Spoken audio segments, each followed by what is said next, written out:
കഴിഞ്ഞ നിയമസഭാ തെരഞ്ഞെടുപ്പിൽ ഏറ്റവും ചെറിയ ഭൂരിപക്ഷം കൊണ്ട് ശ്രദ്ധേയമായൊരു മണ്ഡലമാണ് പെരിന്തൽമണ്ണ. വെറും 38 വോട്ടിനാണ് ലീഗിൻ്റെ സ്ഥാനാർത്ഥി നജീബ് കാന്തപുരം കഷ്ടിച്ച് കടന്നുകൂടിയത്. പിന്നാലെ വിജയം ചോദ്യം ചെയ്ത് LDF സ്ഥാനാർത്ഥി കോടതിയിലെത്തി. പെരിന്തൽമണ്ണയിൽ വീറും വാശിയുമേറി. പെരിന്തൽമണ്ണയിലെ രാഷ്ട്രീയ സാഹചര്യം ഗ്രൗണ്ട് സീറോ പരിശോധിക്കുന്നു.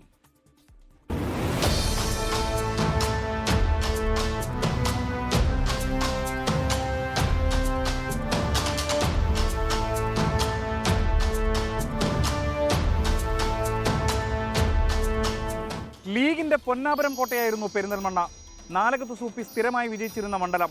2006 തെരഞ്ഞെടുപ്പിലാണ് പെരിന്തൽമണ്ണ ചുവന്നത്. യുവ നേതാവായിരുന്ന വി ശശികുമാറാണ് പെരിന്തൽമണ്ണയെ ഇടത്തോട്ട് ചായ്ച്ചത്. എന്നാൽ പിന്നെയും കടുത്ത മത്സരങ്ങൾ നേരിട്ടെങ്കിലും പെരിന്തൽമണ്ണ ഹരിതാഭമായി.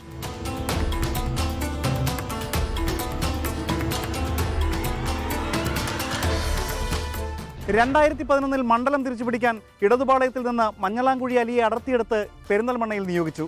ലീഗിന്റെ നീക്കം തെറ്റിയില്ല. 2011 2016 മഞ്ഞളാംകുഴി അലിക്ക് വിജയം. 2 വട്ടവും പരാജയപ്പെട്ടത് CPIM-ന്റെ വി ശശികുമാർ.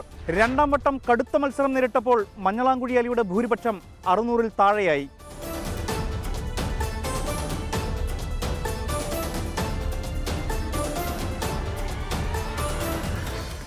ആത്മവിശ്വാസത്തോടെയാണ് കഴിഞ്ഞ തെരഞ്ഞെടുപ്പിനെ CPIM നേരിട്ടത്.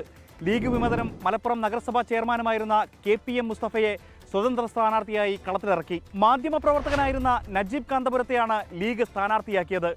ഫലം വന്നപ്പോൾ വെറും 38 വോട്ടുകൾക്ക് നജീബ് കാന്തപുരത്തിന് വിജയം.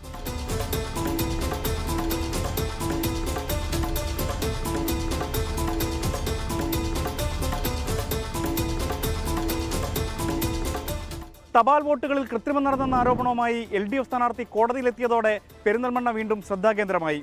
വർഷങ്ങൾ നീണ്ട വ്യവഹാരങ്ങൾക്കൊടുവിൽ കോടതി വിധി നജീബ് കാന്തപുരത്തിന് അനുകൂലമായി. അപ്പോഴും വോട്ടെണ്ണലിൽ ദുരൂഹതയുണ്ടെന്ന വാദം LDF ഉപേക്ഷിച്ചില്ല. അതിൻ്റെ വീറും വാശിയും ഉണ്ടായിരുന്നു പിന്നീട് ഇങ്ങോട്ട് മണ്ഡലത്തിൽ നടന്ന ഓരോ ചെറിയ കാര്യങ്ങളിലും.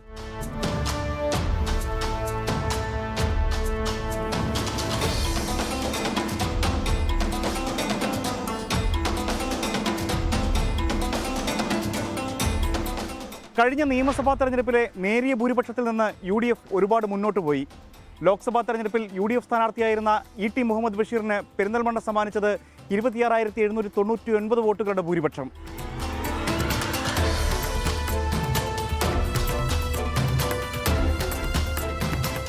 തദ്ദേശ തെരഞ്ഞെടുപ്പിലും LDF-ന് കാലിടറി. 3 പതിറ്റാണ്ടിന് ശേഷം പെരിന്തൽമണ്ണ നഗരസഭയുടെ ഭരണം UDF പിടിച്ചതായിരുന്നു ഏറ്റവും വലിയ ആഘാതം. ചുവന്നിരുന്ന പുലാമന്തോൾ, ഏലംകുളം, താഴേക്കാട്, മേലാറ്റൂർ പഞ്ചായത്തുകളിൽ UDF ഭരണം പിടിച്ചെടുത്തു. ആലിപ്പറമ്പ്, വെട്ടത്തൂർ എന്നിവിടങ്ങളിൽ ഭരണം നിലനിർത്തുക കൂടി ചെയ്തതോടെ പെരിന്തൽമണ്ണ മണ്ഡലത്തിൽ UDF ആധിപത്യം ഉറപ്പിച്ചു. നജീബ് കാന്തപുരം തന്നെയായിരിക്കും ലീഗിന് വേണ്ടി കളത്തിലിറങ്ങുക. ലോക്സഭാ തദ്ദേശ തെരഞ്ഞെടുപ്പുകളുടെ ഫലങ്ങൾ നൽകുന്ന ആത്മവിശ്വാസമുണ്ട് UDF-ന്. നജീബ് കാന്തപുരത്തിന്റെ ജനകീയതയും കൂടി ചേരുമ്പോൾ മണ്ഡലത്തിൽ വിജയത്തിന്റെ കോണിയേറുമെന്നാണ് പ്രതീക്ഷ.